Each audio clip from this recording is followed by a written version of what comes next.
আপনি কি জানেন একটি নারী ও একটি পুরুষের শারীরিক মিলন কিভাবে হয়েছিল? চলুন আজকে সেই বিষয় নিয়ে আমরা আলোচনা করি। মানুষের গল্প শুরু হয়েছিল আজ থেকে প্রায় 20 লক্ষ বছর আগে। তখন আদিম মানুষ আমাদের মতো আজকের এই আধুনিক মানুষ ছিল না। তারা জঙ্গলে এবং গুহায় থাকতো। পৃথিবীর সব প্রাণীর মতো আদিম মানুষের মধ্যেও একে অপরের প্রতি মায়া, মমতা এবং আকর্ষণ ছিল। তারা যখন একে অপরকে পছন্দ করত এবং এক হতো, তখন তাদের মাধ্যমে নতুন নতুন বাচ্চাদের জন্ম হতো।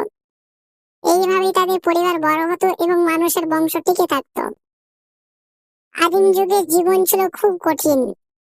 একা থাকা ছিল বিপজ্জনক।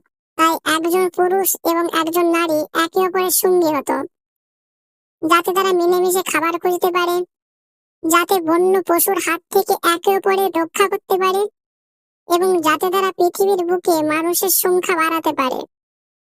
প্রথম দিকের এই মেলামেশার কারণেই মানুষ ধীরে ধীরে সারা পৃথিবীতে ছড়িয়ে পড়ে।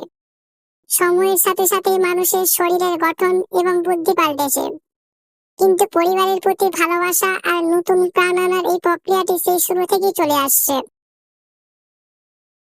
এক কথায় বলতে গেলে আদিম মানুষরা একে অপরের সঙ্গী হওয়ার মাধ্যমে নতুন নতুন শিশুদের জন্ম দিত, যাতে মানুষের এই সুন্দর পৃথিবীটা কখনো থেমে না যায়।